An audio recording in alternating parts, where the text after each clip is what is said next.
एक बार की बात है, एक बड़े से हरे मैदान में सेब का एक बड़ा सा पेड़ था। एक बच्चा रोज उस पेड़ पर खेलने आया करता था।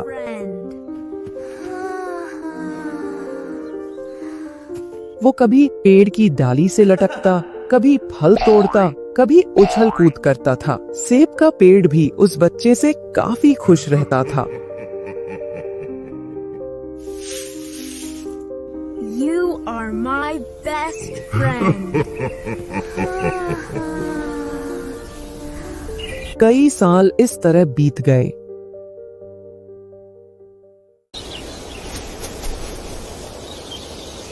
अच्छा, एक बात बताओ, तुम्हें गॉड ने इंसान क्यों नहीं बनाया? इस दुनिया में सबका काम अलग अलग है। मैं कुछ समझा नहीं।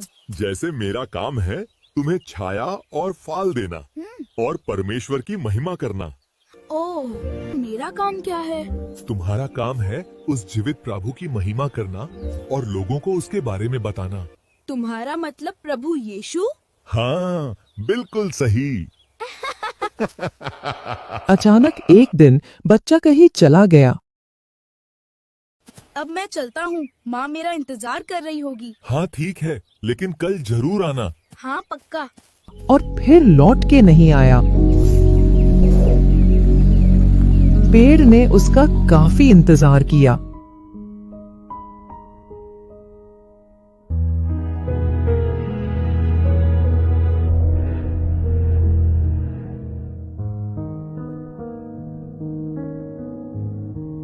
पर वो नहीं आया।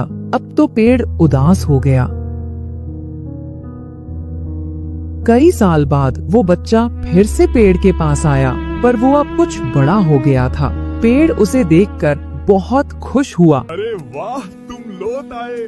मुझे यकीन था एक ना एक दिन तुम जरूर आओगे।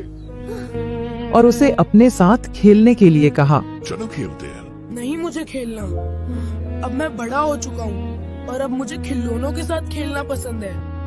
पर बच्चा उदास होते हुए बोला कि अब वो बड़ा हो गया है, अब वो उसके साथ नहीं खेल सकता। बच्चा बोला कि अब मुझे खिलौने से खेलना अच्छा लगता है, पर मेरे पास खिलौने खरीदने के लिए पैसे नहीं हैं। पेड़ बोला, उदास ना हो, तुम मेरे फल तोड़ लो और उन्हें बेचकर खिलौने खरीद लो। बच्चा खुशी खुशी फल तोड़ के ले गया। कल जरूर आना। हाँ पक्का। लेकिन वो फिर बहुत दिनों तक वापस नहीं आया। पेड़ बहुत दुखी हुआ।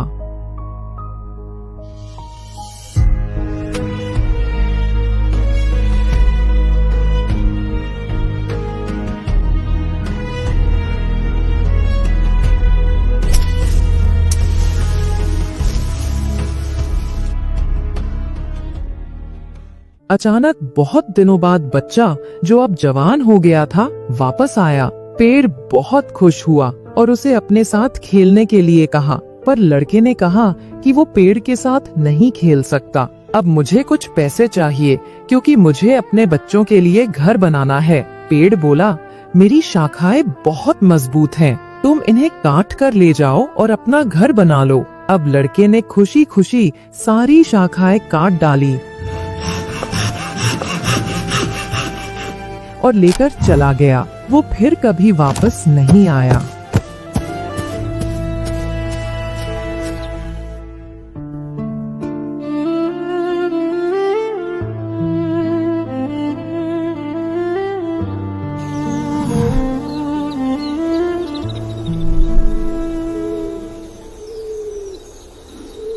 बहुत दिनों बाद जब वह वापस आया तो बूढ़ा हो चुका था। पेड़ बोला, मेरे साथ खेलो, पर वह बोला कि अब मैं बूढ़ा हो गया हूँ, अब नहीं खेल सकता। पेड़ उदास होते हुए बोला कि अब मेरे पास ना फल है और ना ही लकड़ी, अब मैं तुम्हारी मदद भी नहीं कर सकता। बूढ़ा बोला कि अब उसे कोई सहायता नहीं चाहिए, बस एक जगह चाहिए जहाँ वह बाकी जिंदगी आराम से गुजार सके। पेड़ ने उसे अपने जड़ में पनाह दी और बूढ़ा हमेशा वहीं रहने लगा।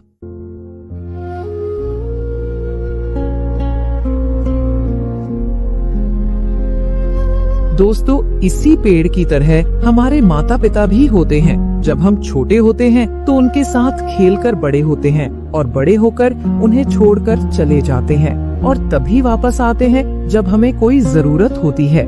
धीरे धीरे ऐसे ही जीवन बीत जाता है। हमें पेड़ रूपी माता पिता की सेवा करनी चाहिए, न कि सिर्फ उनसे फायदा लेना चाहिए। और जैसा बाइबल में भी लिखा है, निर्गमन 20 अध्याय उसका 12 वचन, अपने पिता और अपनी माता का आदर करना, जिससे तेरी आयु उस देश में बढ़े जो तेरा परमेश्वर यहोवा तुझे देता है। बाइबल में ऐसे कई वचन लिखे हैं जो माता पिता की आज्ञा मानने और उनका आदर करने के लिए कहते हैं।